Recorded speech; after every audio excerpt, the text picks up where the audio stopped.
வணக்கம், இது உங்கள் தினக்கதிர்.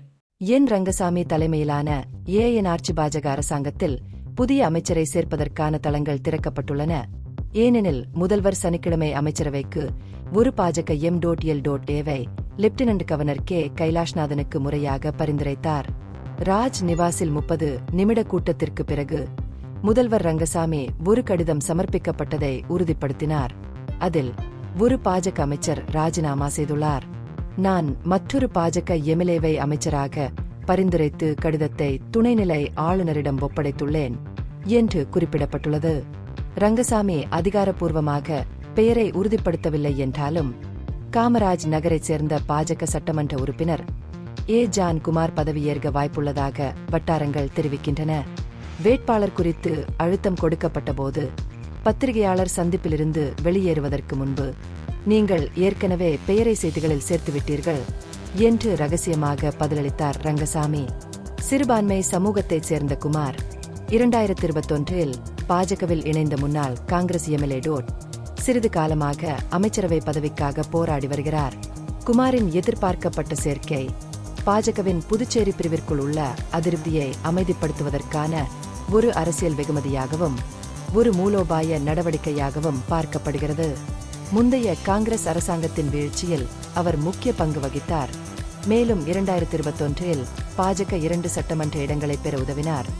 ஒன்று தனக்காகவும் மற்றொன்று தனது மகன் விவிலியன் ரிச்சர்ஸுக்காகவும் 30 உறுப்பினர்களை கொண்ட சட்டமன்றத்தில் கட்சியின் இருப்பை வலுப்படுத்தினார். பி.எம்.எல். கல்யாணசுந்தரம், பி. அங்களன், கொல்லப்பள்ளி ஸ்ரீனிவாஸ் அசோக் மற்றும் எம். சிவகங்கர் உள்ளிட்ட அதிருப்தி பாஜக எம்எல்ஏக்கள் குழுவில் குமார் ஒரு பகுதியாக இருந்து வருகிறார். தொழிலதிபர் சாண்டியாகோ மார்டினின் மகன் ஜோஸ் சார்லஸ் மார்டினுடனான அவர்களின் நெருங்கிய உறவுகளும் மக்களவை தோல்வியை தொடர்ந்து பாஜக தலைமையை அவர்கள் சமீபத்தில் விமர்சித்ததும் கட்சிக்கு கவலையை ஏற்படுத்தியது. டெல்லியில் அதிருப்தியாளர்களின் பரப்புரை முயற்சிகள் பலனளித்ததாக தெரிகிறது.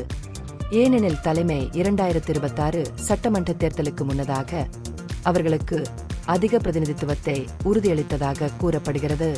குமாரின் எதிர்பார்க்கப்பட்ட சேர்க்கை இந்த சமாதான செயல்பாட்டின் முதல் படியாக கருதப்படுகிறது. சமீபத்திய உயர்மட்ட கூட்டத்தில் 3 பரிந்துரைக்கப்பட்ட எம்எல்ஏக்கள் மற்றும் ஒரு அரசு நிறுவனத்தின் தலைவர் நியமனங்கள் குறித்தும் விவாதிக்கப்பட்டது. இது அடுத்த வார தொடக்கத்தில் முறைப்படுத்தப்படும் என்று தெரிகிறது. காலியாக உள்ள நியமன எம்எல்ஏ பதவிகளுக்கு பாஜக 3 நபர்களை முன்மொழிந்துள்ளது. எஸ். ராஜசேகரன், இ. தீபேந்தன் மற்றும் டி. செல்வம். ராஜசேகரன் தனது அடிமட்ட பணிகளுக்கு பெயர் பெற்றவர். தீபேந்தன் பாஜகவில் இணைந்த முன்னாள் காங்கிரஸ் எம்எல்ஏ மற்றும் முன்னர் இந்து முன்னணியில் இருந்த செல்வம் பாஜகவின் உறுதியான சித்தாந்தவாதி.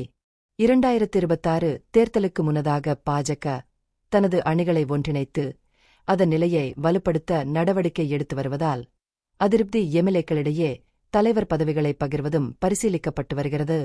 இந்த பகுப்பாய்வு நுண்ணறிவுள்ளதாக கண்டால் முக்கியமான அரசியல் முன்னேற்றங்கள் குறித்த கூடுதல் புதுப்பிப்புகளுக்கு லைக் செய்யவும், ஷேர் செய்யவும், சப்ஸ்கிரைப் செய்யவும். இது உங்கள் தினக்கதிர். நன்றி.